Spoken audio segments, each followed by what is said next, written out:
Hello everybody and welcome back to another Path of Exile 1 video. Today we're going to be testing out a very popular strategy that has been making its rounds this past week, and that is of course Harbingers. For those of you that don't know, Harbinger is a mechanic that you can put onto your maps. It does not appear naturally. You do it either through scarabs or using your Atlas passive skill tree. Once you get the Harbinger to spawn, you're going to see invulnerable enemies from another dimension. They're all blue, they're all floaty, you won't miss them.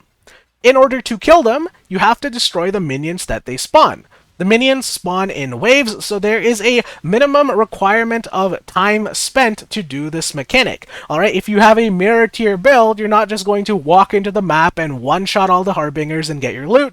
No, there's going to be a little bit of a time process as the minions keep spawning in waves until the Harbinger itself is dead. Now, why do we want to farm Harbingers? They don't drop normal items, they drop currency shards. Now, most of these shards are going to be filtered out by your loot filter at a T16 map, but the ones that we really want to focus on is your Chaos Shards, Annulment Shards, Ancient Shards, Exalted Shards, and the more jackpot items, which is the Fracturing and Mirror Shards. So from my understanding, any investment you put into this map, you make back or break even with the bubblegum currency that you pick up along the way. That means most of our profit is coming from those jackpot drops that we are chasing after, mostly being the Fracturing Orb and the Mirror Shards. What that means is that if you do 20 of these maps, you might not get those jackpot drops, and you might just end up wasting your time. Alright guys, let's have a look at the maps we're going to be running. So in this tab, you will see 108 mod Jungle Valley maps, and then we also have all of these scarabs we plan to use. So you'll see 300 Harbinger scarabs, 100 Harbinger Scarab of the Warhordes, and 100 Harbinger Scarab of Regency. Also included in this tab is 300 Chaos. That is going to be the cost of putting the Harbinger map device craft on each map. So 100 maps times 3 Chaos per map is going to be 300 Chaos. Okay, so this is all of the investment we are putting into this strategy. Let's do a quick slash played. It is 6 days, 22 hours, 43 minutes, and 30 seconds. And when we are done running the 100 maps, we'll check our time played again.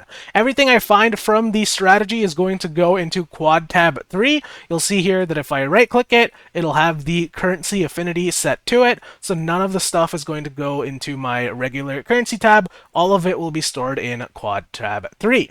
Alright guys, we are back after finishing 100 maps. We'll do a quick slash played. Last time it was 6 days, 22 hours. Now it is 7 days, 15 hours. Now, full disclaimer, I have been sitting here for about an hour making up spreadsheets and doing some other things. So let's say that it took us about 16 hours to run 100 maps. Each map was about 6 to 8 minutes for my build. If your build has a higher clear speed, then you can get up to 4 to 5 minutes per map for the Harbinger strategy. You can't really go any faster than that because the Harbinger strategy is limited by how fast the mobs spawn in. So assuming you have a character that can hit the entire screen and you can fight multiple Harbinger monster packs at once, there is still going to be a bare minimum amount of time you have to put into each map, just because the Harbingers takes time to spawn the next wave in order for you to kill them. So enough rambling about that, let's get into the loot. We have 2,116 Chaos Orbs, we have 279 Orb of Annulments, 272 Ancient Orbs, 29 Exalted Orbs, 4 Fracturing Orbs, and 8 Fracturing Shards. Unfortunately, we did not find any Mirror Shards. That would have boosted our profit margins by a big amount. And let's go look at the price of the scarabs that we bought earlier. Alright, so if we look at the scarab prices here, we bought 3 Harbinger scarabs for roughly 5 chaos, and then we have Harbinger scarab of the Warhordes for another 5 chaos, and then we have Harbinger scarab of Regency for another 5 chaos. Add this to the 3 chaos you are spending on the map device, and you're looking at an investment of roughly 18 chaos per map that you run. So we should be about 18 times 100. 1,800 should be the cost of the strategy. I'm just going to check my spreadsheet real quick. A little bit less, because if you're buying the scarabs in bulk, you might be able to save a little bit of money, especially the Harbinger scarabs here. You should be able to get 3 of these scarabs for 4 chaos instead of 5, and that is going to save you some money. So now to look at the profits, the Ancient Orb is currently worth 10 Chaos, the Orb of Annulment is currently worth 4 Chaos, and the Exalted Orb is currently worth 14 Chaos. And then here I've put in a check for Fracturing Shards because I didn't want to sell the ones I have. One Fracturing Shard is going for 49 Chaos, and if we change this to the Fracturing Orb, you'll see that one orb is going for roughly 1,000 Chaos Orbs.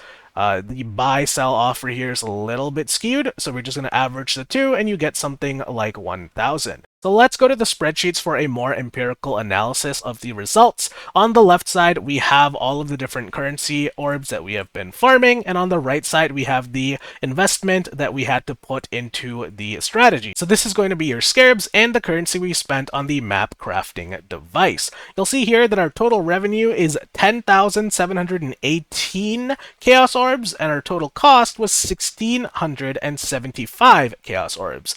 Right, that gives us a profit of about 9,000 chaos, and in a market where one divine orb is 240 chaos, we have a profit in divines of 37.7 divines. Now, if we want to convert that into divines per hour, I'm just going to click this button here and then divide by the time played, which is 16. All right, we have a pretty disappointing result of 2.35 divines per hour from the Harbinger component of this strategy. Alright, so what do I think about Harbingers as a farming strat? I think it is consistently disappointing with a really good chance to get a jackpot drop, which is of course the Mirror Shard, or a full Fracturing Orb. If you're getting neither and you're just getting Fracturing Shards, Chaos Shards, Annulment Shards, and Ancient Orb Shards like I did, you're just not making a lot of money. And unfortunately, there's very little mechanics you can incorporate into the Harbinger farm strat. It uses all of your Scarab slots. It doesn't use a lot of Atlas passives, but anything else you might want to put on your Atlas is not going to be that rewarding since your Scarab slots are full. Now with that said, there is some pros to this strategy. That is, it is so simple, so monotonous, and fairly consistent in terms of the Chaos, Annulment, and Ancient Orbs that you get,